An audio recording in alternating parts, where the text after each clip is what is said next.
Nascido na cidade paulista de Pindamonhangaba em 1957, ele cresceu em Sobral, no Ceará, onde seu pai foi prefeito.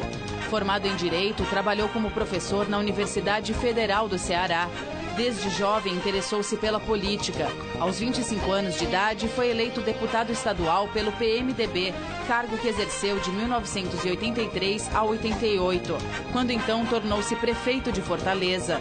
Em 1990, venceu a disputa para o governo do Ceará já no PSDB. Após a criação do Plano Real, foi convidado para assumir o Ministério da Fazenda no final do governo de Itamar Franco. Candidatou-se à presidência em duas ocasiões, 1998 e 2002, sem conseguir chegar ao segundo turno. Em 2003, foi escolhido pelo então presidente Lula para dar início ao projeto de transposição do Rio São Francisco, à frente do Ministério da Integração Nacional. Em seguida, retornou à atividade parlamentar como deputado federal na legislatura que foi de 2007 a 2011. Apresenta-se este ano novamente como candidato à presidência, agora pelo PDT. Para falar sobre os seus projetos para o país, o pré-candidato Ciro Gomes é o entrevistado do Roda Viva desta noite.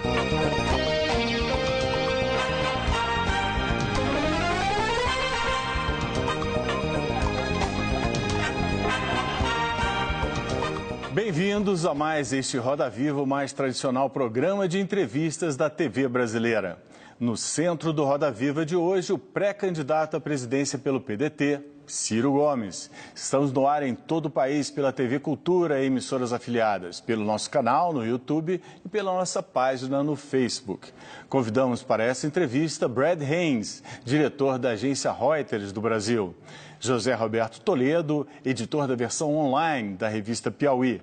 Débora Freitas, apresentadora e repórter da rádio CBN. E Ibsen Costa Manso, jornalista, palestrante e analista político da ICM Consultoria. Bernardo Melo Franco, colunista do jornal O Globo. André Perfeito, economista-chefe da corretora de valores Spinelli. E somos acompanhados pelo nosso cartunista Paulo Caruso, com desenhos feitos em tempo real. Queremos registrar o fato de que o pré-candidato Ciro Gomes não fez qualquer exigência ou restrição quanto à bancada de entrevistadores, escolhida livremente pela produção do programa. Boa noite, candidato, um prazer tê-lo aqui. Boa noite, Ricardo. Muito obrigado à TV Cultura por essa oportunidade de falar à boa gente brasileira, a quem, nesse momento difícil, mando um abraço sereno e confiante que nós vamos virar esse jogo. Sobre esse momento difícil, vamos começar então. Há uma série de questões já com a greve de caminhoneiros chegando no 8º dia e muita gente suspeitando que as coisas podem sair do trilho e ameaçar a democracia brasileira. O que o senhor diria sobre isso? Até o presente momento, essa ameaça não existe. Claro que a gente precisa entender que muitos interesses se acostaram, interesses subalternos, laterais, aproveitadores de diversos matizes, à esquerda e à direita. Mas democracia de verdade é quando a cidadania se exercita e quando ela se exercita contra poderosos, incompetentes, corruptos, como é o caso no momento brasileiro, isso fortalece a democracia, não fere a democracia. É evidente que o que nós temos que fazer é tentar ir separando o joio do trigo. Esses aproveitadores, essas pessoas, elas vão crescentemente cair sua máscara. E o que vai ficando muito claro é o seguinte: o governo brasileiro impôs à sociedade nacional uma política de preços na Petrobras absolutamente fraudulenta.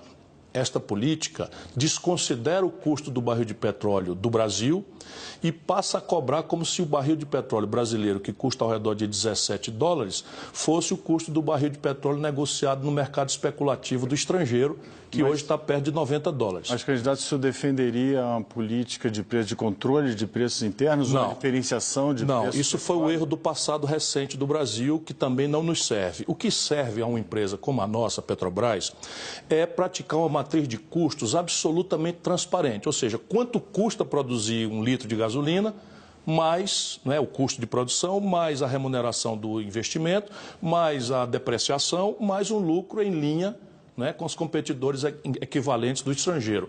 Isso significaria que o óleo diesel poderia estar hoje aí a no máximo R$ 3,00, R$ 2,80, se a gente praticasse essa estrutura de custo. E essa é a fraude.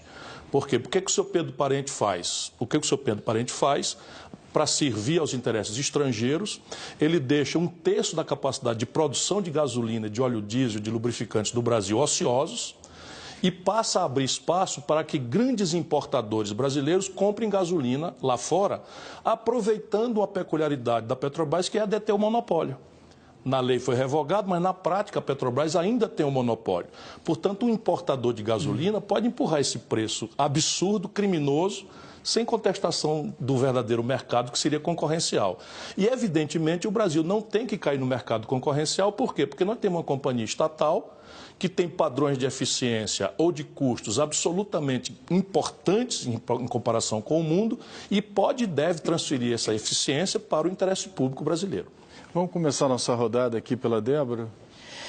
Boa noite, candidato. Boa noite, Débora. Bom, outro ponto que ficou bastante evidente durante essa crise, nesse período de crise, nessa greve, é a dependência que o Brasil tem do sistema do transporte rodoviário.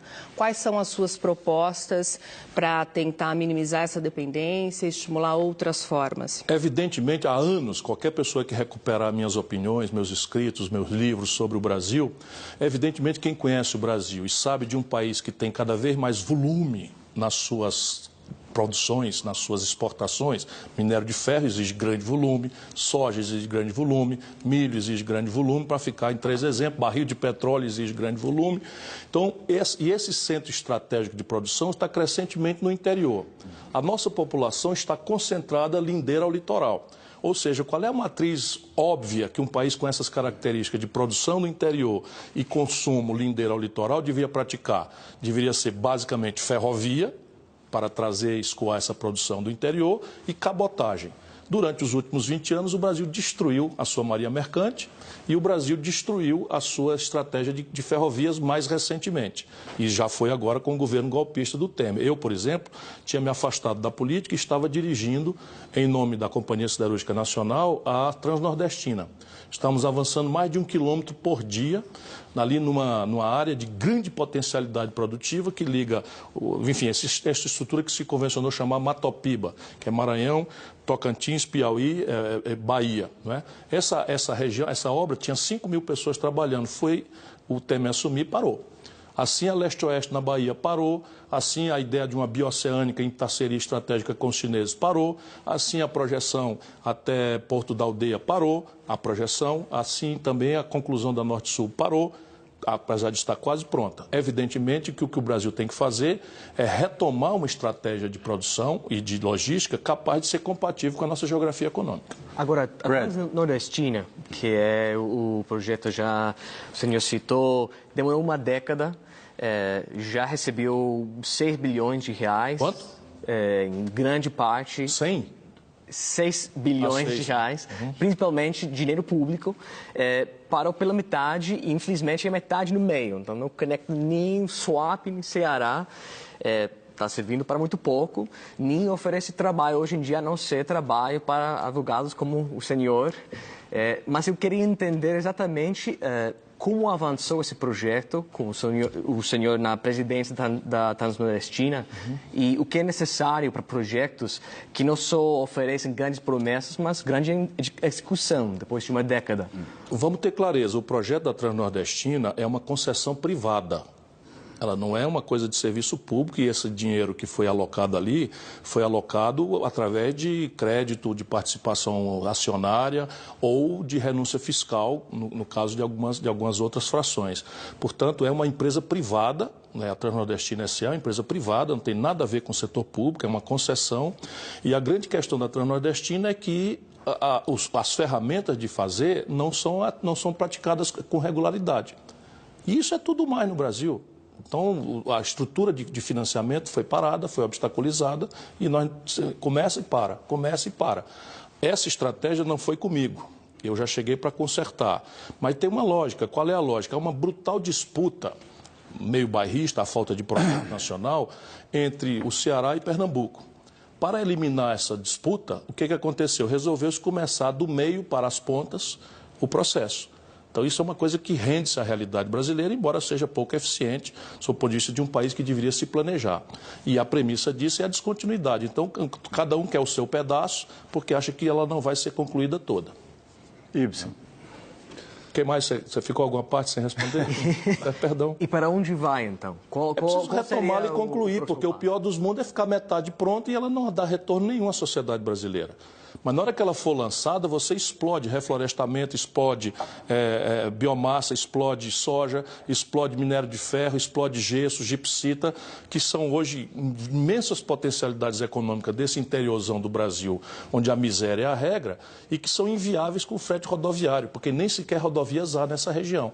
E assim a mesma coisa Norte-Sul, assim a mesma coisa Ferronorte, a mesma coisa. Ou seja, o Brasil não pode mais descontinuar as obras. Essa é a grande questão. E se esse dinheiro não vem da CSN, do Benjamin Steinbrück, vem então de novo do setor público? Repare, nenhum país do mundo lança infraestrutura com dinheiro capital próprio de empresas privadas, estrito senso. E quando uma empresa privada toma um crédito, ela não está tomando dinheiro público, ela está tomando um crédito para recuperar e pagar. Agora, a infraestrutura no mundo inteiro se lança com ferramentas de financiamento, como assim na Europa, assim nos Estados Unidos. Ninguém faz ferrovia com dinheiro do caixa de empresa nenhuma. Isso não existe, nenhum precedente no planeta Terra. Vamos deixar claro isso. Vai lá, Ibsen. É o Ibsen agora? Vamos lá. Vamos lá. Eu queria mudar um pouco o foco aqui para uma coisa mais da macroeconomia. O senhor tem colocado alguns pontos do que o senhor pretende fazer num eventual governo, caso seja vitorioso aí em outubro. E eu não queria muito ficar no que eu já vi em algumas outras entrevistas, mas sim em que a gente vê, assim, sendo feito muito bem o diagnóstico, mas depois os candidatos muitas vezes não apontam as soluções. Então eu queria, nesse pouco tempo, ver se o senhor consegue fazer a mágica de contar quais são as suas propostas concretas para alguns pontos, como, por exemplo, o senhor fala em revogação dos tetos de gastos, mas mantendo o equilíbrio fiscal, coisa que o senhor já demonstrou em outras, como o senhor sempre diz, em outras atuações do senhor no governo, enfim, no Ministério. Limite de pagamento da dívida pública, né? Redução dos juros por intermédio de Banco do Brasil e Caixa. O senhor disse que não vai ser como fez a ex-presidente Dilma, que acabou levando problemas aí de Caixa para essas instituições. Revogação das reformas trabalhistas, da trabalhista e da Previdência. A Previdência não passou, não precisa revogar, não. Mas na reforma da Previdência, o senhor disse que não há rombo, da revogação da reforma trabalhista, e na questão da reforma da Previdência, o senhor fala lá do regime geral, que tem a questão da DRU, não é verdade? Mas tem a questão dos privilégios do setor público. Quer dizer, como é que o senhor ataca isso? E a dívida... Você pode me ajudar fazendo item por item, que fica mais... Vamos lá. Eu acho, você desorienta o telespectador. Acho que não dá para esgotar todos os itens também. Vamos lá. Mas veja, eu só estou colocando os pontos que o senhor falou, porque essas coisas levam a uma certa insegurança, vamos dizer, do mercado, que quando o senhor não diz especificamente quais são as medidas necessárias. Então, vamos lá. Revogação do teto de gastos. Pronto. Nós podemos ir pela resposta mal criada ou pela resposta civilizada, que é a que você merece. A mal criada, que qualquer um desses mercadistas, juramentados, militantes, quer impor em detrimento da democracia, é que isso não tem precedente em nenhum lugar do mundo. Qual é o país do mundo? É simples de entender, que tabela por 20 anos os seus gastos com educação, com saúde, desconsiderando que 2 milhões de bebês brasileiros nascem todo ano. 2 milhões nascem. Se eu congelo por 20 anos o gasto com saúde, quem vai cuidar dessas crianças? Mas como... Um minuto só. Então não há esse precedente. O que existe como precedente, sem status constitucional, é uma norma norte-americana que determina um limite para todos os gastos correntes, inclusive dívida. Isso quer dizer o quê? Que o governo americano vai calautear alguém? Vamos descontar outra. Isso é pura intriga. Se a gente quiser fazer um limite de gastos, vamos fazer como nós fizemos no Ceará. Como é que nós fizemos no Ceará? Excluímos investimento, excluímos educação, excluímos saúde e determinamos um limite de gasto para tudo. Isso é o que está em vigor no Ceará, que é o estado mais sólido do Brasil. Mas através da renegociação com quem defende? Não, quando acontece nos Estados Unidos, eu estou falando se a gente quiser estabelecer, porque o lógico nessas coisas não é estabelecer uma norma. Isso é uma coisa muito pitoresca brasileira. Você tem um problema complexo, aí faz uma votação de uma lei que não pega. Simplesmente essa lei não pegaria jamais, porque não existe precedente no mundo. Então, se a gente quiser uma imitação, eu não estou infenso a isso, eu não discordo, estou na fase de ouvir. Vamos fazer como os americanos. Quando é que acontece lá? Nós vimos vários episódios, você acompanhou. Dá um certo momento, extrapola, aquilo é uma lei ordinária, e renegocia o governo com o Congresso a realocação de recursos. Se a prioridade é essa ou aquela, se estabelece transparentemente na frente da opinião pública. E eu quero ver se o mercado brasileiro topa isso, porque é selvagem esse dito mercado, que na verdade estamos falando de meia dúzia de plutocratas do setor financeiro. Vamos ter clareza, porque quem está matando o mercado no Brasil é esse tipo de estupidez ideológica que se vende como ciência boa. Previdência, o que é que eu estou dizendo? Eu tenho até que refrasear. O déficit da Previdência é real. É real. Só que ele não é de 180 bilhões. Ele foi 25, 30 bilhões, o que já em si anuncia uma coisa muito grave, e a minha assessoria está me advertindo permanentemente disso. E eu, às vezes, porque não é tão relevante, basta dizer que o Temer acabou de entregar 14 bilhões para as transportadoras, deixando os caminhoneiros realmente ainda amarrados na política de preço estúpida da Petrobras. Os taxistas todos estão amarrados na política estúpida de Petrobras, os pirueiros estão amarrados na política de preço da Petrobras, os transportadores escolares estão amarrados na política de preço, e toda a classe média brasileira e o povão que tem um carrinho para ir voltar e trabalhar, está todo mundo amarrado. Ou seja, é uma solução que não resolve nada, em cima de tirar imposto da saúde, da educação, que são os interesses difusos de uma população que já está muito machucada. Os interesses, vamos dizer, desinformados, que acham que pagar imposto é uma coisa ruim, porque há uma carga de propaganda em cima disso. Mas o que eu estou querendo dizer, relativizando o déficit, é que com a DRU vai a 180 bilhões, e isso não tem solução por esse caminho selvagem de cortar direito de pobre trabalhador. No Brasil, você tem um problema que você já indiciou na sua inteligente pergunta, é que 2 em cada 100 dos beneficiários da Previdência levam quase um quarto de tudo. Só que esta gente é a gente poderosa do Brasil. E está escrito na Constituição que leis não podem retroagir para mexer com isso. Os juízes, que são quem julga, os promotores, certas corporações do serviço público, algumas delas com peculiaridades muito complexas, que não podem ser analisadas de forma leviana, como os militares. Os militares têm um conjunto de peculiaridades porque eles não são aposentados, eles são, vamos dizer, reformados. Eles estão na reserva remunerada porque eles podem ser a qualquer momento, a qualquer contingência, chamados. Eles não podem ter uma dupla tarefa, eles trabalham em turnos que não são de 8 horas, enfim. Há peculiaridades respeitáveis no caso dos militares, mas eles estão nesse conjunto de valores que a gente precisa pôr em perspectiva a futuro. O que eu estou defendendo é que nós devíamos discutir um regime novo de capitalização público, sob controle dos trabalhadores, e que as dificuldades monstruosas da transição não deveriam nos impedir de entender como chegar lá.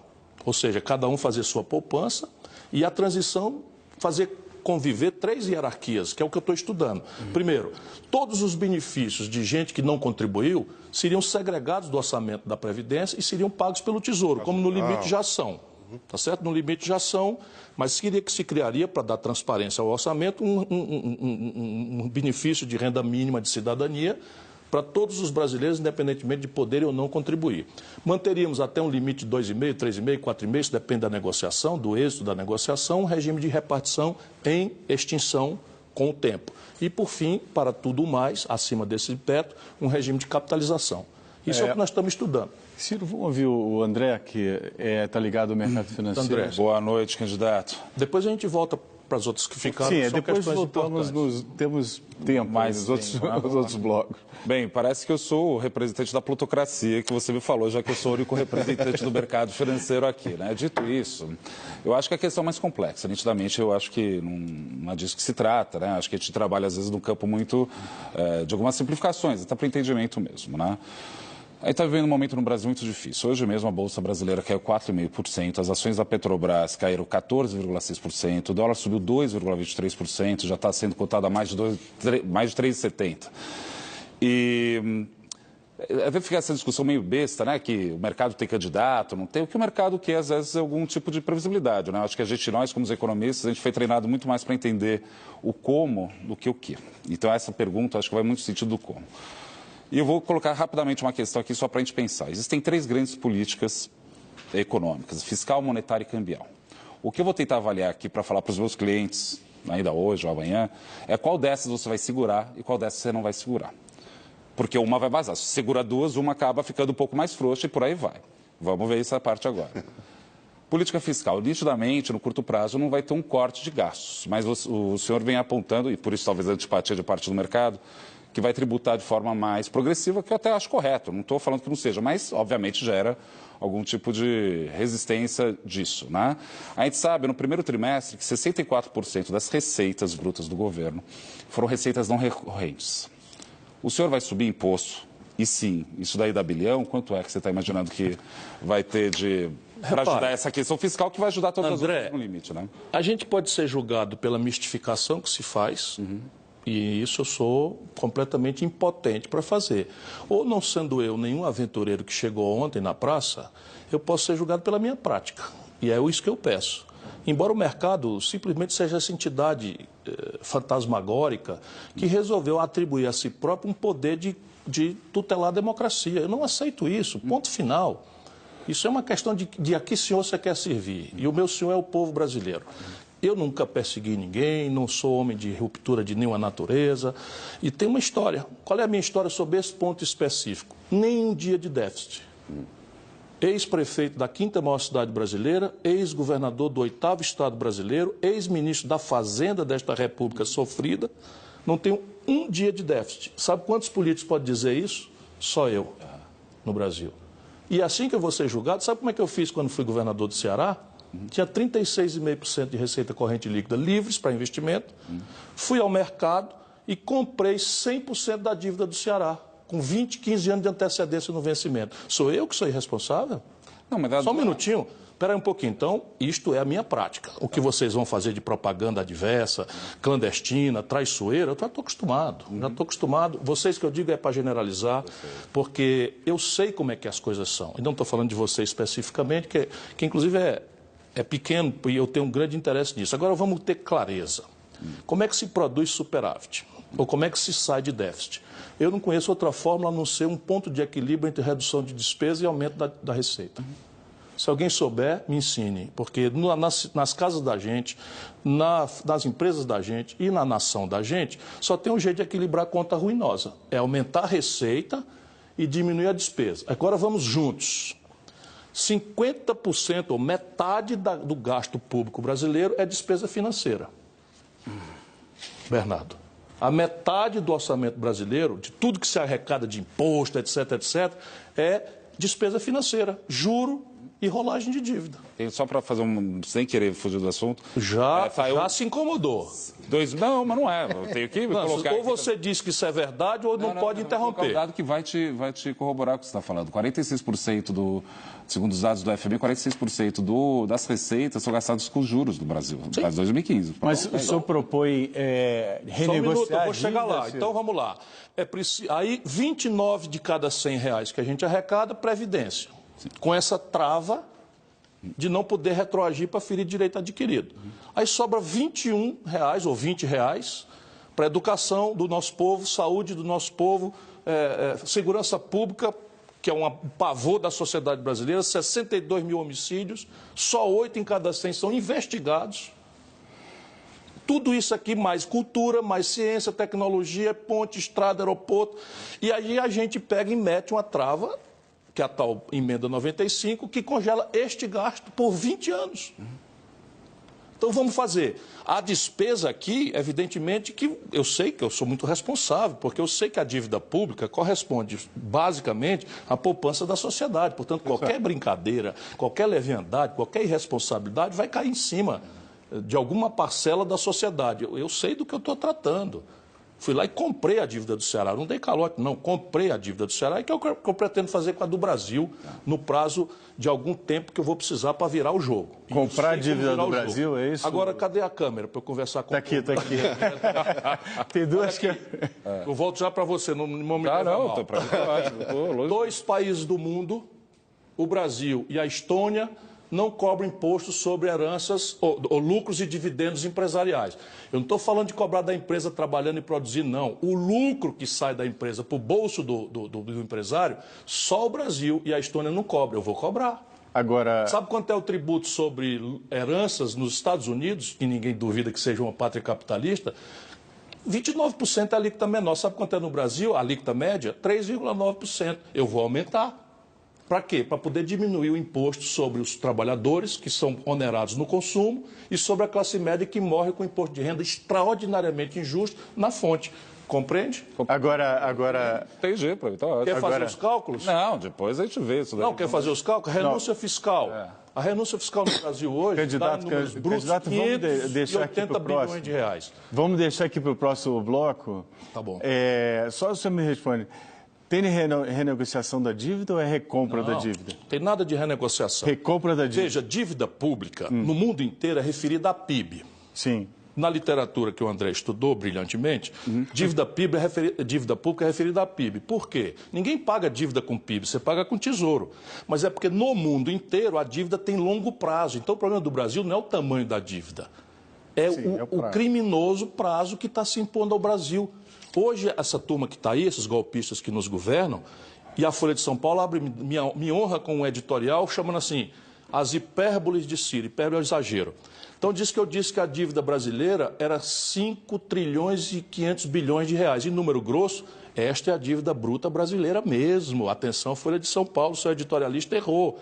Por que o Tesouro só reconhece 1.500 ou 3.500? Porque tem 1 trilhão e quase 200 bilhões de reais clandestinos que o seu Banco Central, do senhor Michel Temer, emite como operação compromissada. Sabe qual é o prazo de vencimento desse 1 trilhão e 200 bilhões, André? 4 dias. Exatamente. Onde é que existe no mundo isso? Não existe. Vamos deixar... Vocês ouviram o André dizer que não existe, né? A gente vai... Vamos pro mercado aqui. Ciro, vamos deixar aqui para o próximo bloco. A gente ainda tem esse lado da bancada aqui que tu não perguntou. Vamos para um rápido intervalo e voltamos já com o pré-candidato do PDT à presidência da República, Ciro Gomes. Até já.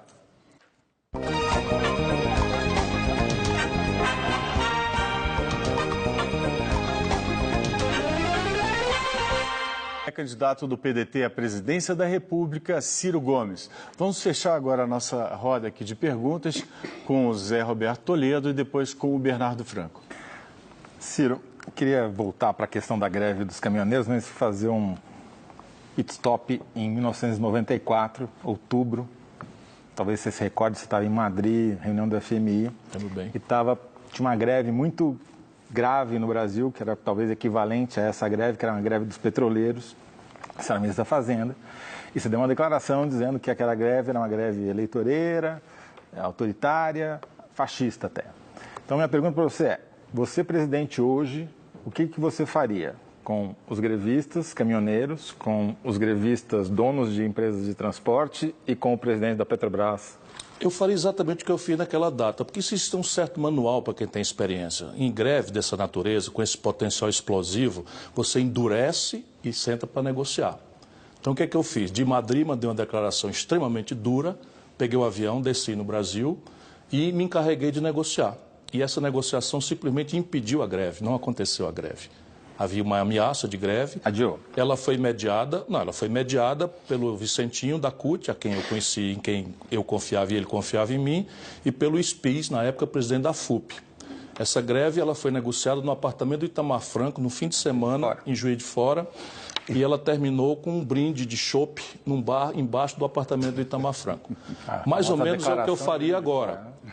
Agora tem uma diferença. Naquela data, e é preciso que a gente tenha clareza disso, porque eu estou do mesmo lado. Eu não sou um bajulador de interesses corporativos. Eu sou um homem que serve ao interesse público. Meu patrão é o povo brasileiro, lá como cá. E às vezes eu sou mal compreendido por isso, que é muito mais fácil você defender os organizados e deixar o povão aí sem defesa e tal. Minha questão é outra. Então, nesse momento, por exemplo, eu apoio a greve dos petroleiros anunciada para quarta-feira, porque eles não estão reivindicando salário, porque já naquela data ganhavam 16 salários. 16 salários. Hoje não é mais assim, já apanharam para cacete, desde o Fernando Henrique para cá, praticamente eles foram muito maltratados. Mas ainda há ineficiências. Entretanto, agora o que eles estão fazendo? Eles estão vindo em socorro, não é, do Brasil. Porque eles, por dentro, sabem que a política de preço do seu Pedro Parente é lesiva ao interesse nacional, é entreguista aos estrangeiros, e essa é uma das razões do golpe de Estado que está em marcha no Brasil. A primeira providência foi revogar a lei de partilha. E, a propósito, hoje, o Bolsonaro é o maior aliado aí dos caminhoneiros, votou a favor da entrega aos estrangeiros. É assim que a vida é no Brasil. O cara acha que pode ganhar nas duas pontas o tempo todo, supondo que o povo é burro. E agora, o que é que vai acontecer? Não adianta a gente aceitar que essa greve se exaura no atendimento dos interesses corporativos, dos sindicatos, dos empresários do transporte.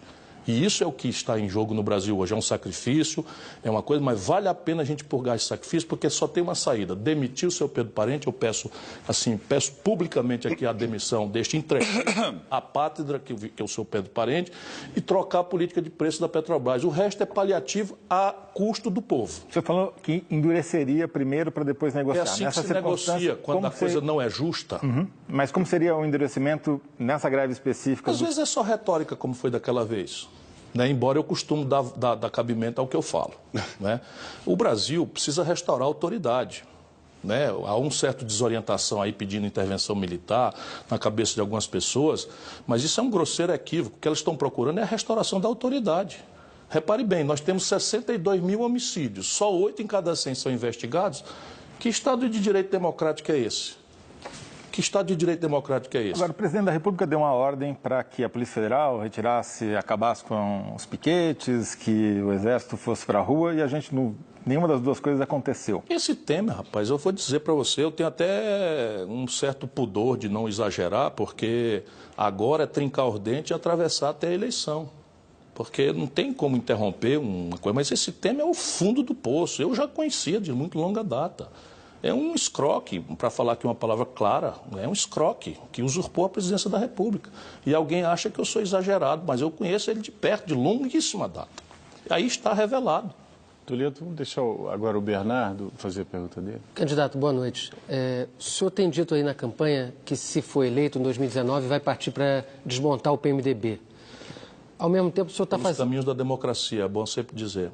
Certo, mas ao mesmo tempo o senhor está buscando fazer uma aliança que incorpora vários partidos aí do chamado Centrão, inclusive o PP, que é gente que adota práticas políticas muito parecidas e que, enfim, teve com Dilma, depois bandeou para o lado do Temer, o caso do PP especificamente, o partido com mais políticos envolvidos na Lava Jato.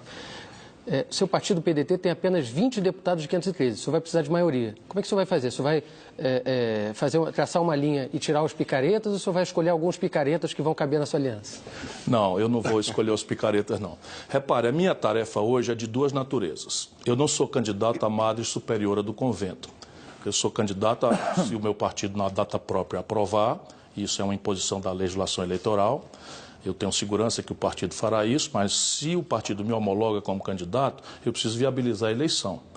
Por quê? Porque a tragédia que se aproxima do Brasil é o risco de se homologar pelo voto popular, por falta de orientação, de firmeza, de capacidade de correr risco, de falar a verdade, ainda que isso gere incompreensões. O Brasil está arriscado a legitimar essa agenda antipovo, antipobre, antinacional pelo voto do nosso povo. Ou até cair numa aventura pior de um aventureiro, tresloucado, extremista, fascistoide, que, enfim, sabe-se lá com quantos meses ele afunda de resto o nosso país. Então, a minha responsabilidade é essa. Para levar essa responsabilidade a cabo, eu tenho que fazer uma campanha de maneira a não fechar portas. Mas, ao mesmo tempo, eu preciso preparar o dia seguinte. Se amanhã o povo me der essa honra de servir ao Brasil como presidente, eu vou dialogar com todo mundo. Mas por que eu escolho o PMDB como questão central para ser desmontado pelo caminho da democracia? E o caminho da democracia aqui é só cortar a torneira da roubalheira. É simples, isso não tem muito mistério. Nós já fizemos isso com o PFL do Ceará lá atrás, cortamos a torneira da roubalheira, eles somem, porque a razão de ser deles existirem é roubar. Eles só existem para isso. Essa turma vive assaltando os cofres públicos. Se você corta as torneiras, eles morrem de inanição e rapidamente mudam de partido. São trânsfugas, Isso eu vou fazer.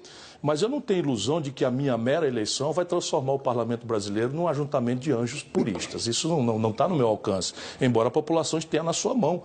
Eu vou sempre pedir, olha, se alguém votar em mim, por favor, vote num deputado e num senador que me ajude, que esteja em linha com as nossas ideias, com os nossos valores. E isso muda completamente. Eu tenho segurança de que o PDT vai fazer 60 deputados, pelo menos. O que não é muito, não, mas é 60. E isso nos permite dialogar em outros planos. Portanto, minha tática eleitoral hoje é fechar um campo porque nada tenho contra alianças, nunca tive. Sou do ramo, né? Sou treinado, fui prefeito, fui governador, fui ministro, enfim, sou bastante treinado nisso. A questão aqui é da aliança ter hegemonia clara, ou seja, quais são os valores, o cimento dessa unidade. No Brasil, infelizmente, tem sido a fisiologia e os projetinhos de poder. No meu caso, eu estou procurando humildemente, mas com muita disciplina, uma aliança com o PSB e, se não der no primeiro, no segundo turno, com o PCdoB. Esse seria o núcleo forte que guardaria, vamos dizer, as tábuas da lei de um possível governo meu. A partir daí, com as tábuas da lei afirmadas... Não dá sem deputados isso. Como? Isso não dá sem deputados hoje, nem perto. Hoje não dá, mas pode dar com a eleição. Nós estamos na iminência de uma eleição. E aí dá-se a questão de conversar com quem o povo eleger. Vamos ter paciência. Quem o povo eleger é com ele que eu vou negociar, Bernardo. E é assim que se impõe. Nós não podemos querer ser dono da verdade. Apenas eu escolhi, estou dando transparência, que o PMDB chega, porque o PMDB desestabilizou o governo Fernando Henrique e o PMDB desestabilizou o projeto do PT e o PSDB nunca mais ganhou eleição no Brasil e o PT, olha o que é que aconteceu. Comigo não vai acontecer isso. Eu destruo eles antes, pelo caminho da democracia. Agora, seu irmão, quando foi ministro, se propôs a fazer a mesma coisa, deu aquela declaração... A Dilma optou pelo Eduardo Cunha. Ele foi derrubado em dias. Quem estava certo? Ele está lembrando aqui um episódio em que o meu irmão chamou o Eduardo Cunha de achacador. A Dilma imediatamente solidarizou-se com o Eduardo Cunha, ele foi lá e pediu demissão. Quem estava certo? O Eduardo Cunha está na cadeia e a Dilma foi empichada por ele. Quem estava certo? O meu irmão, Cid Gomes, ou a dona Dilma? Essa reação não pode se repetir contra o senhor? Ah, mas eu sou do ramo, eu não sou a Dilma. Ciro, o príncipe, como está escrito no Maquiavel, cansei de dizer isso para ela, tem que ser amado ou temido.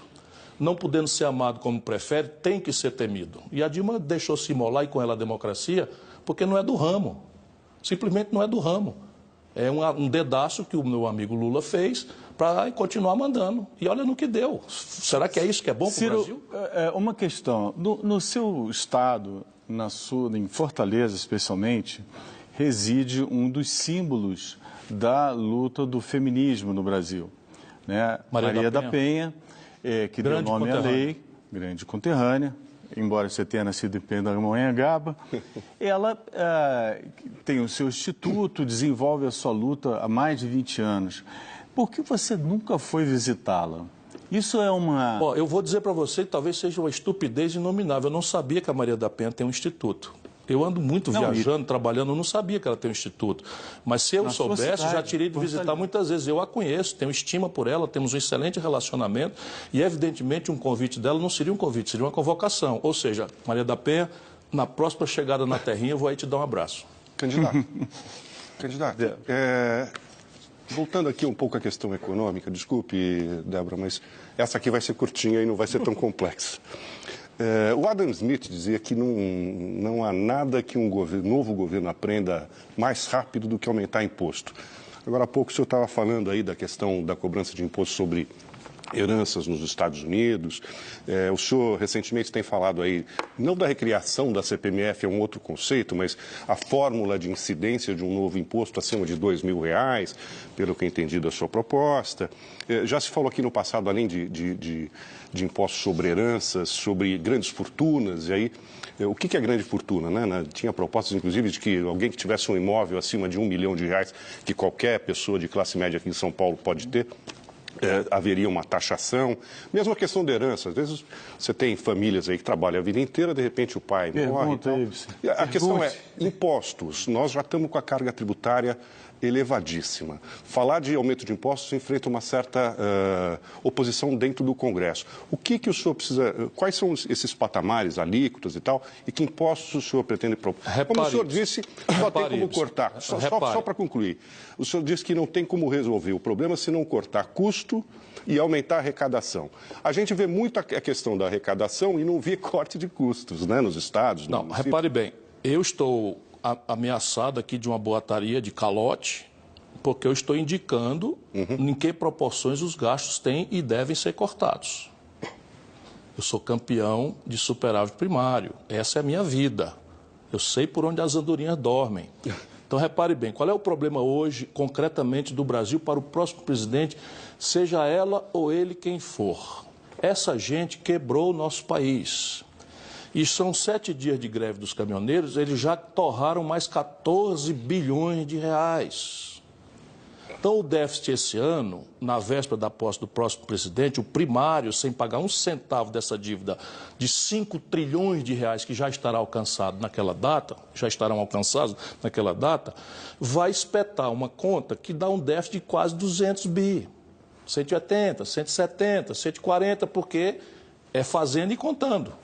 A canalice não tem limite. As pessoas acham que eu sou exagerado, estão ferrando nossa pátria. E, para mim, criminoso é quem se omite. É quem não denuncia, é quem fica fazendo pano morno a pretexto de que a gente tem que ter uma linguagem elegante, aristocrática e tal, que eu estou até me esforçando, né? Porque vocês não reconhecem isso, que eu estou falando aqui com palavras mais afirmadas. Mas quem sabe das coisas tem que estar indignado. Nosso povo sofrendo o pão que o diabo amassou, numa situação caótica dessa, de anarquia, de anomia. Maria Bonita, perdão, não é anarquia, é anomia, não é? E você, Maria Bonita, é uma companheira amiga que é anarquista, né, e pediu para não falar mais em anarquia no sentido de falta de governo desmoralizado, e ela tem toda a razão, né? Então, repare bem, neste momento, peculiarmente, o Brasil precisa sair da caixinha conservadora e agir. E aí você tem a mágica que é possível fazer, eu fiz muito no Ceará, de reduzir tributação sobre os mais pobres. Porque a carga tributária sobre os mais pobres é muitas vezes mais alta do que a carga tributária sobre os mais ricos. Na fonte, enfim. Na fonte é a classe média, que também paga dobrado. Mas o povão está pagando 40% de imposto numa ligação de telefone, na conta de energia em casa.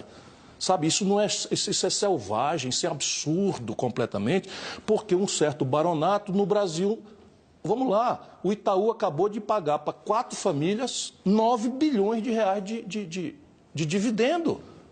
Você morre com 27,5% na fonte no seu salário e as famílias receberam 9 bi, com B de bola, bilhões de reais, não pagaram um centavo. Aí alguém, não, porque não sei o quê. Olha, esses caras não vão me perdoar, eu não sou agradável para eles. Mas a gente precisa saber o que está acontecendo no Brasil.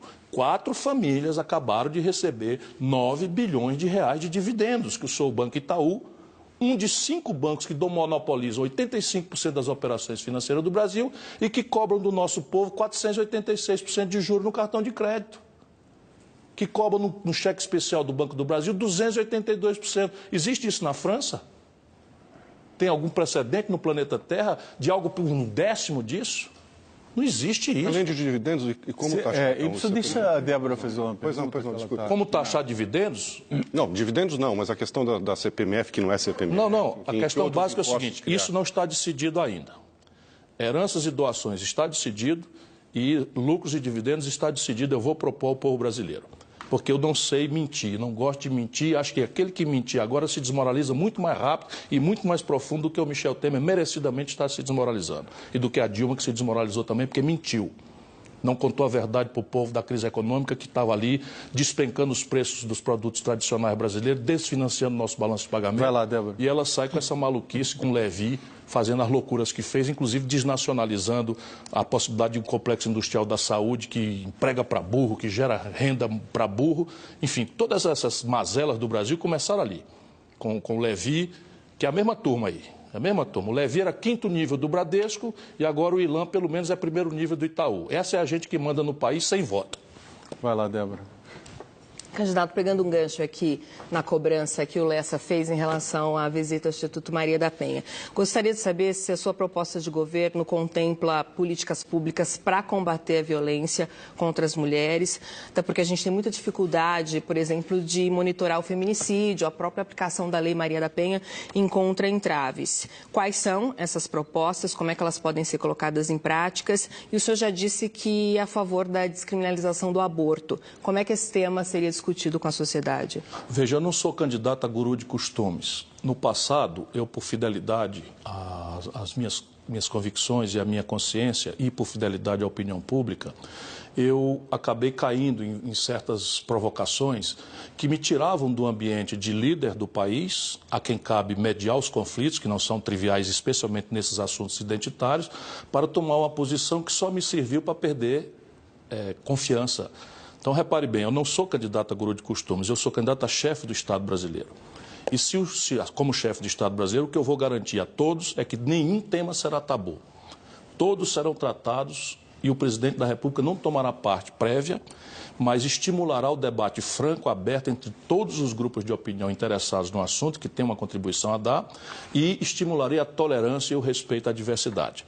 Aí, já algumas coisas eu tomo posição. É uma tendência moderna, desagradável, entre várias do Brasil, o crescimento exponencial de mulheres em situação de violência. É uma tendência assustadora, subir mais de 500% nos últimos 3 anos a quantidade de mulheres apenadas, por exemplo, no sistema prisional brasileiro. Crescentemente estão sendo usadas, coisa que para um cearense, por exemplo, é chocante, nós temos uma certa tradição matriarcal, é absolutamente chocante a quantidade de mulheres envolvidas no tráfico, que agora os códigos da violência banalizada estão degolando mulheres na periferia de Fortaleza. Isso tudo é muito assustador. Eu estou reunindo especialistas para discutir o que fazer. E quero lhe dizer que até o presente momento é uma brutal perplexidade. Coisas triviais são ditas. Por exemplo, faz sentido um país como o nosso, aí falando de jovens, ter 760 mil pessoas aprisionadas, 270 mil das quais jovens que foram pegos em flagrante pela polícia com minúsculas quantidades de droga. Não se trata de um debate moralista ou religioso. A pergunta que eu estou fazendo, faz sentido que você entregue o jovem imediatamente para ser bucha de canhão ou exército de reserva do enfrentamento das facções criminosas, do narcotráfico, perigosíssimas, que estão mandando no crime brasileiro de dentro dos presídios? Então, são essas perguntas que eu vou propor e estou já propondo e vou apresentar um conjunto de ideias. Elas não têm um corte ainda, vamos dizer, que eu possa dizer a você, ter uma experiência internacional que eu vou imitar. Não existe. É claro que é uma preocupação que tem que considerar, mas hoje a grande vetor é jovem. Pouco importa a questão, vamos dizer, do gênero. Só para esclarecer. Jovens e gays também. Só para esclarecer, então, para mim, pelo menos não ficou claro. Essa é, obviamente, uma pergunta que o senhor pode até achar que é uma pegadinha, mas não é, porque tira voto, efetivamente, você se posicionar sobre aborto, sobre descriminalização das drogas. Tal. É ocioso. Sim. O que aconteceu na Irlanda? Um país tão católico ou mais do que nós. Deu-se um plebiscito e o povo, orientado pelas igrejas, pela sua moral, etc., votou por 70%. Mas o que eu penso sobre este assunto já está dito. Sim. O que eu acho é o seguinte, que o aborto é uma tragédia, fundamentalmente uma tragédia humana, uma tragédia emocional, uma tragédia de saúde, e não vejo qual é o sentido. Não é de você ainda pesar o peso do Estado sobre essa tragédia. Mas eu ia perguntar justamente sobre os jovens que o senhor mencionou. A descriminalização das drogas que chegou a ser defendida, por exemplo, pelo ex-presidente Fernando Henrique Cardoso, afetaria diretamente essa estatística que o senhor citou, de que grande parte dos presos hoje no sistema prisional brasileiro são jovens que foram presos como consumidores, digamos assim. Sobre essa questão específica, o senhor tem já uma proposta ou ainda está em estudo? Não, está em estudo e veja bem, as igrejas, o Brasil é um país profundamente cristão. A Igreja Católica é contra, os neopentecostais são contra ao quadrado. E não adianta nada a gente ser um déspota esclarecido que vai impor a uma nação aquilo que você acha correto. O que é que nós precisamos fazer? Generosamente, é trazer os especialistas e ponderar com todo o Brasil organizado, com as mediações em que um povo respeita, se esse é o caminho. Até porque não há um precedente, volto a dizer, internacional, que diga, está ali, ó. Eles fizeram isso e deu profundamente certo, nós precisamos imitar. Não existe esse precedente. Existe, Portugal fez não, isso.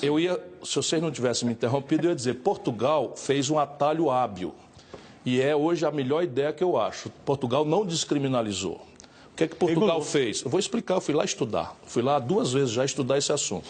O que é que Portugal fez? Portugal pegou especialistas e pediu aos especialistas que definissem a quantidade necessária e suficiente para um dependente químico, droga a droga, usar por uma semana. E estabeleceu, sem lei, sem plebiscito, sem nem Constituição, sem nada, estabeleceu o seguinte, que desta quantidade que o usuário dependente tem necessidade e é bastante para ele por uma semana, é assunto de saúde pública e política de redução de dano, que a propósito foi a política do Ceará quando eu fui secretário de saúde. A política do Ceará em relação a isso era a redução de dano e segue sendo brilhantemente a política que nós tocamos lá em Fortaleza, na capital especialmente. A partir dessas quantidades que os especialistas definem, Portugal continua criminalizando. Mas então é questão só de uma certa habilidade que tangenciou o veto, o veto moral religioso. Pode ser que por aqui a gente ache essa saída. Pode pessoalmente, ser. Mas ela não está madura, solução. perdão, Ricardo, ela não está madura ainda o suficiente para você dizer, não, funcionou. Não está ainda, é recente. Não, tem 10 anos em Portugal. Mas é recente. Recente, por exemplo, a política do Uruguai tem mais ou menos a mesma data e não está funcionando. Não está funcionando. A política da Califórnia aparentemente está funcionando, mas eles avançaram para drogas leves. Olha, isso é uma perplexidade. Não adianta nós aqui do mundo letrado, que somos generosos, etc., etc., temos a melhor informação, achar que nós vamos empurrar a goela abaixo de uma sociedade cristã, religiosa, moralista como a nossa, soluções dessa natureza. Mas pessoalmente isso é favorável. O que eu acho é que eu devo a obrigação de pôr isso em debate. E estou disposto a ir ao Papa Francisco, que é uma figura santa, que tem revelado uma sensibilidade grande, para ver se ele nos ajuda a colocar em perspectiva essa discussão no Brasil. Porque o que não dá é ter 62 mil homicídios, quase todos jovens, quase todos pobres, quase todos negros, quase todos vinculados ao problema da droga, e a gente fazer de conta que vai resolver isso com moralismo de goela. Isso não dá. E a questão das prisões também, cheias de Acabei de dar o número, 760 mil pessoas presas, 270 mil das quais jovens presos em flagrante para produzir estatística com pequeníssimas quantidades de droga. E no dia seguinte, recrutados pelas facções criminosas, viram soldados perigosíssimos da pior e mais banalizada violência no país. A gente vai ter que fazer mais um intervalo, a gente volta para o terceiro bloco logo em seguida e eu espero vocês até já para ver a continuação do debate aqui com o candidato a presidente Ciro Gomes.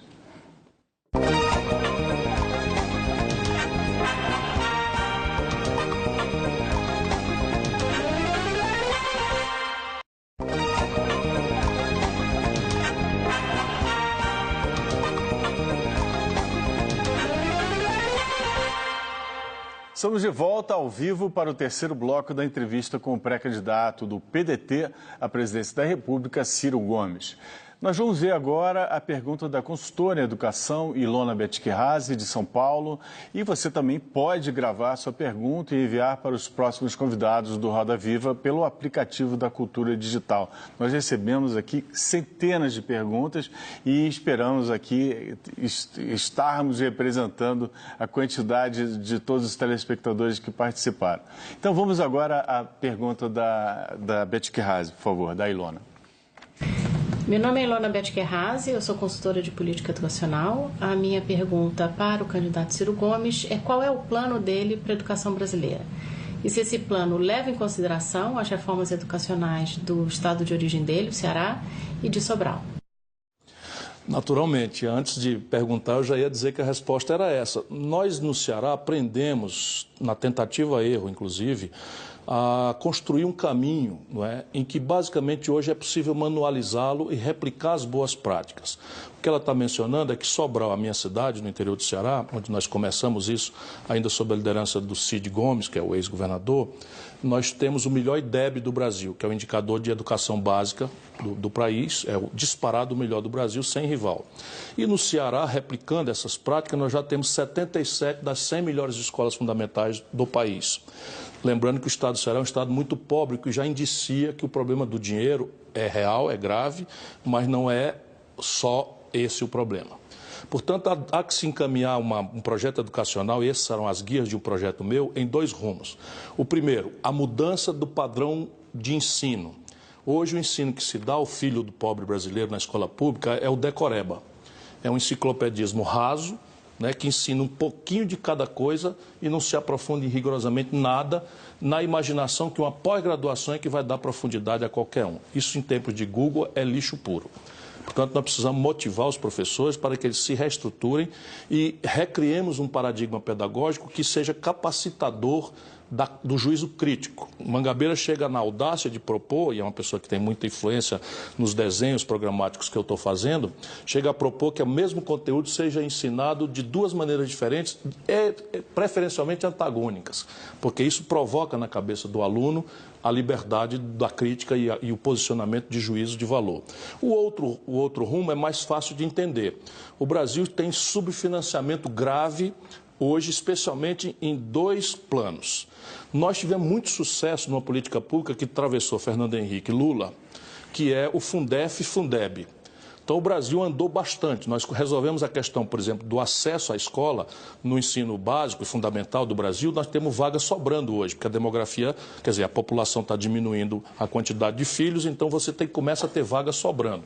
Chegamos a viver aí muitos anos de 100% de acesso.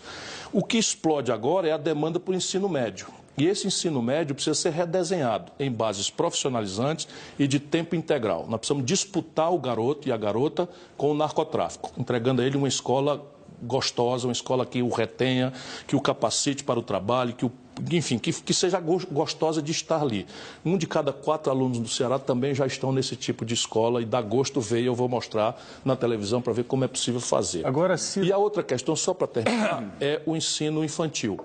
Hoje parece ser verdade, por essa evolução das neurociências, que a capacidade mental de abstração de uma pessoa se conforma na prática na primeira infância, de 1 a 3 anos. E hoje nós precisamos dar aos filhos dos trabalhadores e dos pobres essa creche, essa coisa, porque também só assim a mãe vai poder sair para trabalhar sem deixar a criança, enfim, descuidada e presa de todo tipo de ameaça. Agora, Ciro, o analfabetismo parece que o Ceará não teve tanto sucesso, que está na mesma média. Analfabetismo adulto. Analfabetismo adulto, que nós está na mesma média nós abandonamos. do Nordeste. Nós abandonamos. Desistiram desse... Desistimos e qualquer um que compreenda, que tenha já atacado, então chegamos a pagar para as pessoas frequentarem, e é tão constrangedor para um adulto ficar no tati-bitate do beabá de reaprender, que é uma indignidade. Então, depois de tentar muito, nós abandonamos, queremos ajudá-los a trabalhar, a se capacitar para o trabalho, mas nós vamos focar na criança. Bernardo. Ciro, o Lula está preso, mas ainda aparece em primeiro lugar nas pesquisas com cerca de 30% dos votos. É mais ou menos unânime que sem esses votos o senhor não vai para o segundo turno. O senhor tem que pegar uma boa parte desse eleitor que hoje aparentemente está sem candidato. No entanto, o senhor tem trocado umas cotoveladas com o PT. O próprio Lula já disse que o senhor tinha que parar de dizer besteira. Depois a Gleisi Hoffmann, presidente do partido, disse que nem com reza brava o senhor consegue o apoio do PT. O senhor, em contrapartida, também não foi lá em São Bernardo do Campo, na véspera da prisão, tem dado uma distanciada, criticou muito a Dilma agora há pouco aqui. O senhor acha que não está jogando fora a oportunidade de ir para o segundo turno nessa briga? Eu não estou brigando, não. Veja bem, eu não sou do PT. Eu não aprovo a resultante final do que o PT produziu no Brasil. E eu não faço isso por nenhum tipo de oportunismo. Eu não aceitei mais ser ministro a partir do primeiro governo do Lula. Eu não aceitei, honrosamente convidado, não aceitei ser ministro da Dilma. Por quê? Porque eu vi essa coisa toda acontecendo. Tudo que acabou dando no que deu, eu meio que denunciei antes. Eu fiquei muito aborrecido com a indicação do Michel Temer para vice. Você imagina o que eu senti vendo a Dilma se solidarizar com o Eduardo Cunha, em detrimento de uma pessoa que saiu em defesa dela, ser o ministro da Educação, e ela nem sequer ter coragem para dourar a pílula, se abraça com o Eduardo Cunha. Onde é que o Eduardo Cunha está? Está na cadeia. Nomear o Levi, ministro da Fazenda, espera um pouquinho, eu sou obrigado a explicar isso, o que é que eu tenho com isso? Agora, o que eu digo do PT é que a gente tem que respeitar, é um momento muito traumático. Tem muita gente provocando, porque tem 2 grupos que não querem essa unidade.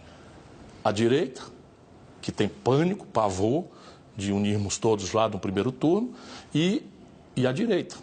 A direita e a burocracia do PT, que não está nem aí para o Lula, vamos ter clareza, está doida para eleger deputado. O senhor já tentou fazer uma frente de esquerda, essa é a terceira vez. Em 98, acabou indo para o PPS, porque não deu certo, talvez foi a articulação... Não, é mais antigo. Quando em 89, as coisas estavam se encaminhando para dar no colo, eu tentei o diabo que eu pude, como jovem prefeito de Fortaleza, para o Lula e o Covas se entenderem.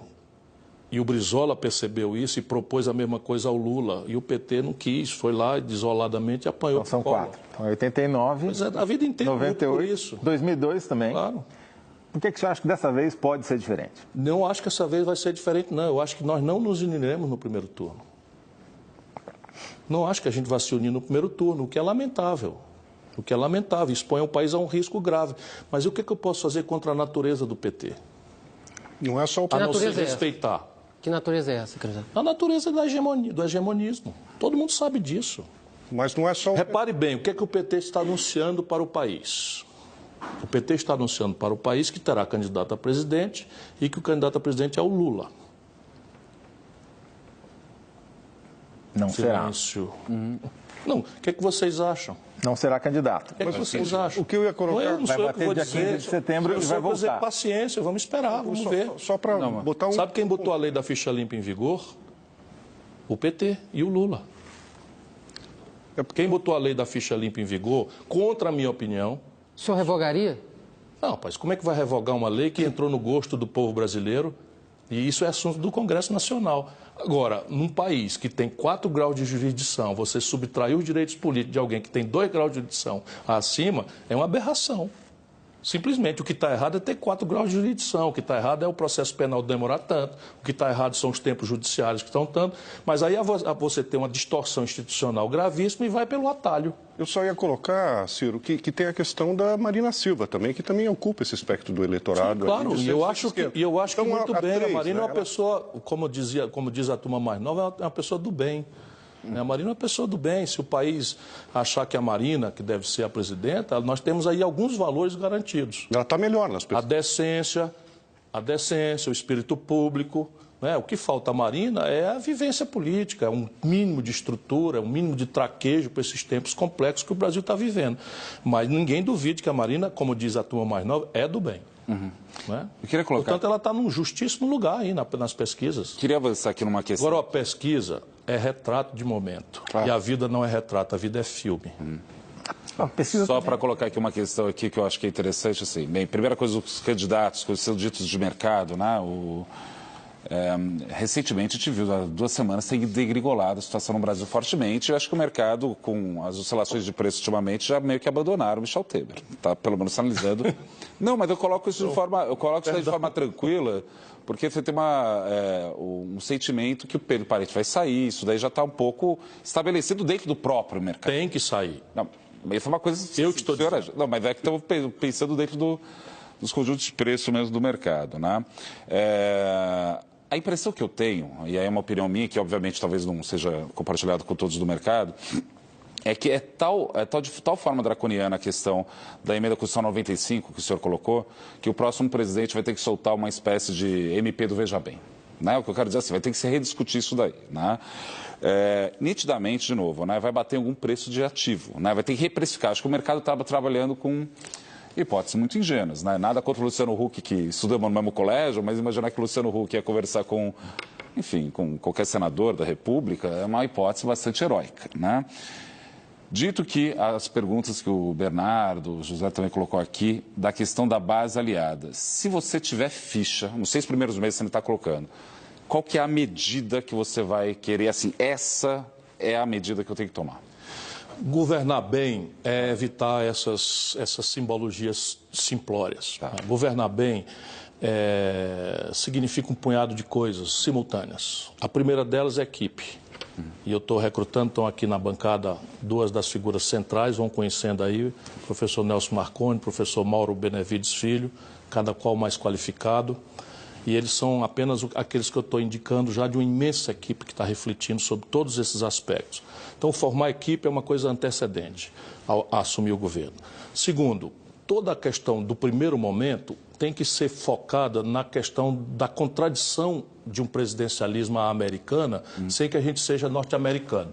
Deixa eu explicar. A gente copiou a institucionalidade americana, mas lá o sistema de direito é o consuetudinário. Não tem uma Constituição rígida que exige 3/5. Aqui nós temos uma Constituição rígida que exige 3/5, ou seja, nenhum presidente da República terá nem remotamente essa capacidade de reformar o país. Precisa ter dito logo antes. O que significa que nós temos que achar 3 atenuantes e um fusível para resolver isso. Primeiro atenuante, propor as questões antes, como eu estou procurando fazer. Aceitar as chantagens, as intrigas, a boataria e se escapar vivo, eleitoralmente, se eleger você e a ideia. Porque isso diminui muito o hiato entre um presidente reformista e um Congresso reativo, não porque é mau, Mas é porque é um Congresso que, passaram as eleições, eles desatam a relação com o povo e é cercado por grupos de pressão, por lobbies poderosos, né, que são os privilegiados dessa ordem perversa do Brasil. Mercado, não sei o que, papapá, mas também magistrados, policiais e tal. Eu já fui congressista, eu sei como é lá. Se você não tiver muita âncora na rua, você está no outro planeta. Quando você está dentro da Câmara Federal, foi a pior experiência da minha vida política de 38 anos de experiência. Depois você tem que entender que desde o general Dutra até cá, esse fenômeno é real para todos. Todos os presidentes que se elegeram no Brasil se elegeram com minoria relativa. E todos tiveram poderes imperiais, praticamente, nos 6 primeiros meses ao ano. Portanto, a proposta da reforma é nos 6 primeiros meses. Não é que seja no primeiro dia, é usar os 6 meses. Para não assustar ninguém, nem o mercado, nem ninguém. Chamar o debate, propor, discutir, mediar, fazer os conflitos fluírem sem medo, sem temor. E aos 6 meses, não é? Você encerrar a discussão. Porém, há um terceiro atenuante. Em toda tragédia tem um lado bom. Hoje o Brasil está com o Pacto Federativo rasgado. 27 estados, 17 já estão quebradinhos da Silva e o resto vai quebrar também se continuar esse quadro aí. O Rio Grande do Sul não tem saída lá local. O Palácio do Piratini virou uma usina de destruição de liderança. O Palácio da Liberdade, em Minas Gerais, virou uma usina de destruição de liderança. Isso não é culpa dos governantes mineiros. O Rio de Janeiro está ingovernável. Também não tem saída. Claro que no Rio passou-se da conta na molecagem, na bandalheira, na roubalheira, etc., etc., mas não é o caso hoje, na minha opinião, pelo menos. E ainda assim o Rio está quebradinho da Silva e por aí vai. O Rio Grande do Norte numa situação trágica. Para dar os exemplos mais doídos, São Paulo não está, porque faz 4 anos que não dá reajuste para os funcionários, coisa que o Ceará faz todo ano, repõe a inflação pelo menos e dá ganhos reais, está expandindo saúde, expandindo segurança, expandindo educação. E São Paulo passou 8 meses sem pagar dívida. É engraçado que o chamado mercado não disse nada. Conseguiu uma liminar judicial dessas aberrantes que surgem de vez em quando na lógica brasileira, passou 8 meses sem pagar dívida. E quando a liminar caiu, contabilizaram para o passado. Assim é moleza, assim eu também sei fazer. Só um instante, a gente vai terminar aqui. Quarto, especialmente na questão de enfrentamento de minorias poderosas em favor de maiorias desorganizadas, trabalhar diretamente com a decisão popular por plebiscitos e referendos. Especialmente a reforma da Previdência não passará jamais no Congresso Nacional. Vamos então para o intervalo, Ciro. A gente continua no próximo bloco. A gente volta já com o pré-candidato do PDT à presidência da República, Ciro Gomes. Não saia daí.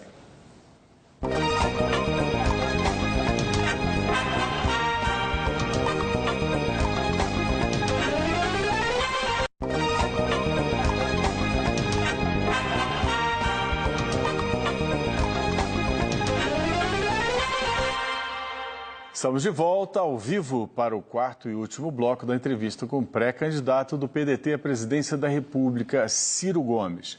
Agora a gente vai ouvir e ver a pergunta do Gustavo Amorim, de Foz do Iguaçu, Paraná, enviada pelo aplicativo da Cultura Digital. Você também pode gravar sua pergunta e enviar para os próximos convidados do Roda Viva. Vamos à pergunta.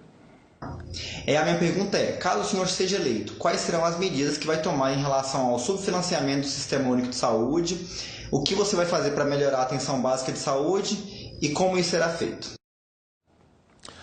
Veja, muito obrigado por essa pergunta, porque nós estamos aí com essa crise dos combustíveis.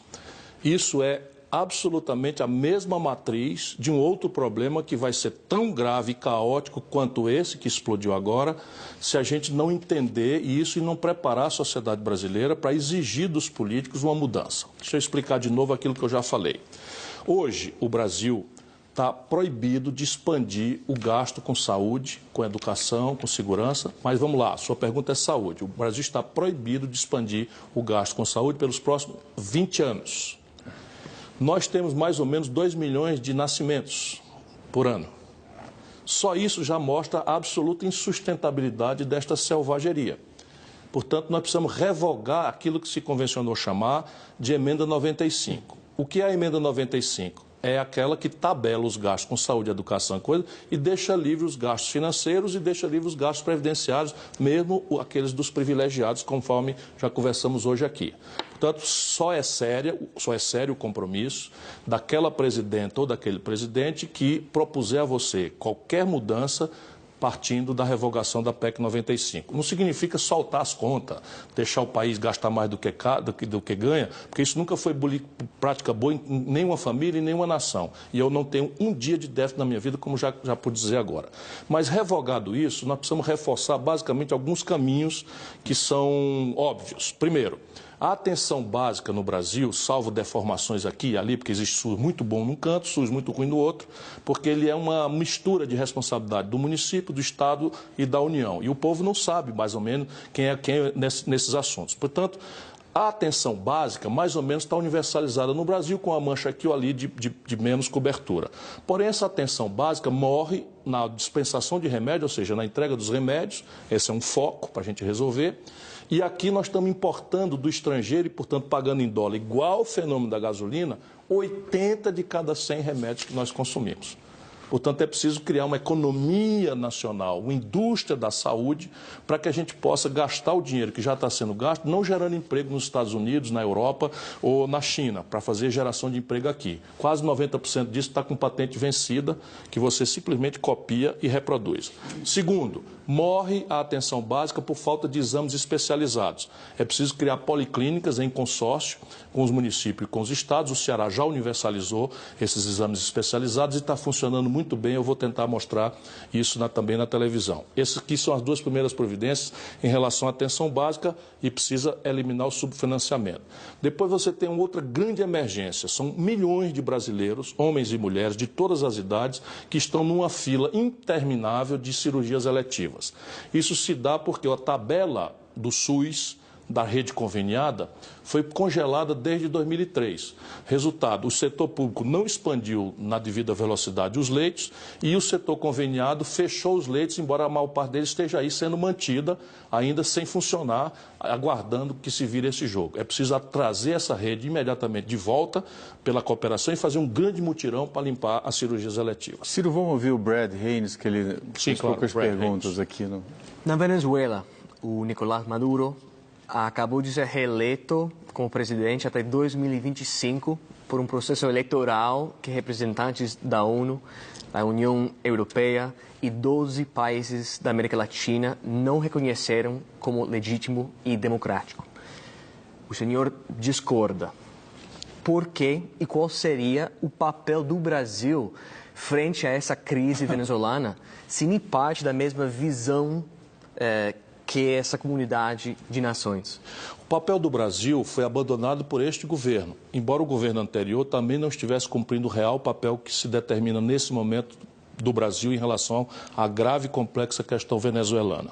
O que é que eu quero dizer? O papel natural do Brasil, para o qual nós não temos substituto, simplesmente é de mediar este conflito entre uma oposição fascista, neonazista, entreguista, vendilhando a pátria, que é a maior parte da oposição ao Maduro, e um chavismo que não se sustenta mais a partir da exaustão de mecanismos de cíclico apelo popular, que não está conseguindo romper o cerco do isolamento econômico, especialmente imposto pelos norte-americanos, e que provoca um desabastecimento muito grave. O Brasil tem este papel natural e não há o segundo lugar para fazer.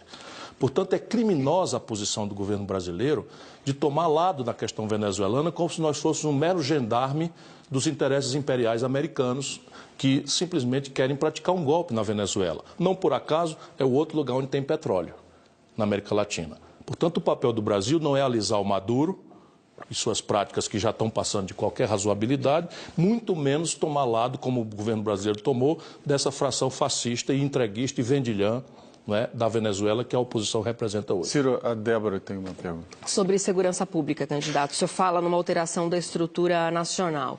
Como é que seria essa estrutura para reduzir as taxas de homicídio, combater o tráfico de drogas e a atuação das facções criminosas? E o que o senhor acha do chamado SUS da segurança pública? Isso é uma obviedade que retoricamente foi recém-encaminhada pelo Congresso Nacional, mas que apenas é retoricamente. Não foi criado um sistema como o nome anuncia. É preciso criar um sistema real, nacional de segurança pública e a clareza desse sistema é uma hierarquização de institucionalidades e de tarefas, quem faz o quê, quanto custa e quem paga. Então, esse SUSP aí, por exemplo, não acrescentou um centavo e não mudou em nada a lógica ineficiente, para não dizer absolutamente impotente, da estrutura VAN, ou convencional de segurança no Brasil. Guardas municipais, que seriam a base de um processo comunitário, não é, de informação, até uma hierarquia centralizada numa Polícia Federal que centralize a inteligência, inclusive das Forças Armadas. Porque o que combate crime não é aparato. Essa história ilusória que estão enganando a população de aparato, de soldado armado com fuzil apontando para comunidades faveladas, isso é tudo pantomima, é teatro, embora a população está tão, a gente chama escabriada no Ceará, está tão desorientada, tão com medo, que tende a dar valor, tende a pedir providências dessa natureza. O senhor acabaria com a intervenção no Rio? Hein? O senhor eleito em janeiro acabaria? A intervenção acaba dia 31 de dezembro, conforme o decreto que a institucionalizou. E sim, eu não renovo porque eu preciso reformar a Constituição. Não sei se terminei a resposta, porque é um pouco mais complexa.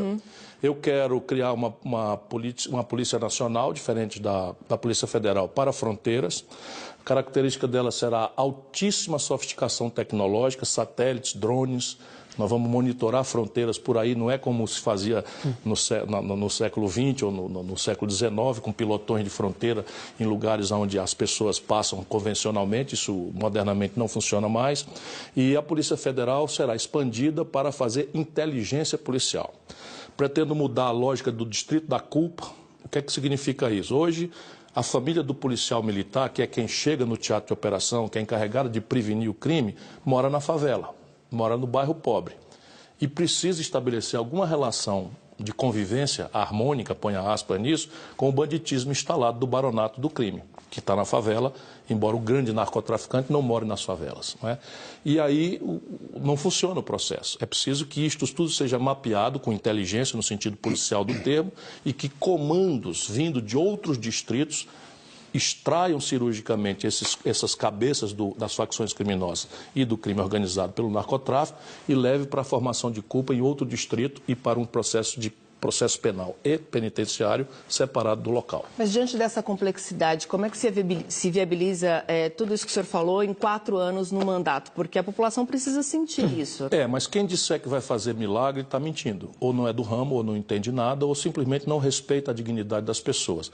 Mas exemplaridades são possíveis de ser praticadas na primeira hora. Não duvide disso. A polícia hoje sabe exatamente quem são os chefes da banda. Sabem tudo. Em São Paulo, por exemplo, as autoridades estabeleceram um entendimento com o PCC. Simples assim. O senhor inclui o Alckmin nisso? Ele fala muito da redução de homicídios. Eu não posso provar, mas é flagrante que o PCC em São Paulo fez um acordo com as autoridades. De qual natureza? Um acordo de cessação de homicídios, por exemplo, para poder fazer o tráfico de droga impunemente. Agora, Ciro... E São Paulo subnotifica os homicídios. É porque a nossa imprensa é muito conivente. Se você olhar nas estatísticas da Segurança Pública de São Paulo, a quantidade de pessoas assassinadas que estão na categoria morte suspeita vai passar de 100 mil. Ciro, nem toda a imprensa, mas Toledo, qual a imprensa que não faz? Eu estou dizendo isso e ninguém apura. Não, já tem muita matéria sobre isso. Estamos sem tempo. Infelizmente, a gente agora só tem tempo rápido ping-pong. Vamos nessa. Ok? A música da sua vida? Música da minha vida, Carinhoso. Filme? Blade Runner. Livro? Eu sou um compulsivo leitor de biografias, e a biografia do Churchill eu já li várias, eu vou ficar com qualquer uma delas serve. Seu ídolo? Meu ídolo? Meu pai. Uma frase ou um verso? Hay que endurecer-se, pero sin perder a ternura jamás. Ou seja, é preciso que a gente endureça, mas recuperemos a crença e a confiança de que o Brasil, pelo trabalho, pela dignidade, pela produção, pela indústria, vai virar esse jogo. Bom, agora você já respondeu a última, que era o sonho. Acho que você já respondeu. O meu sonho é ver o Brasil feliz de novo. E eu vou ajudar muito isso a acontecer. Obrigado, Ciro. A gente chega ao final de mais esta edição do Roda Viva. Agradeço a participação de Brad Haynes, José Roberto Toledo, Débora Freitas, Ibsen Costa Manso, Bernardo Melo Franco, André Perfeito e ao Paulo Caruso. Obrigado a você que nos acompanhou até agora, especialmente ao Ciro Gomes, que ocupou o centro da Roda Viva. Na próxima semana virá ao Roda Viva o pré-candidato pelo Podemos, Álvaro Dias. Em seguida teremos Henrique Meirelles, Rodrigo Maia e Manuela Dávila. Entre os candidatos mais bem cotados nas pesquisas, apenas Jair Bolsonaro e Geraldo Alckmin ainda não comunicaram em que data gostariam de vir ao nosso programa. E você pode enviar um vídeo com a sua pergunta para o convidado por meio do aplicativo da Cultura Digital. Só gravar o vídeo, entrar no aplicativo e clicar em Participe. Depois, basta apertar Envie e selecionar o programa Roda Viva. O app está disponível para Android e iOS. Boa noite, boa semana a todos. Espero vocês na próxima segunda. Até lá.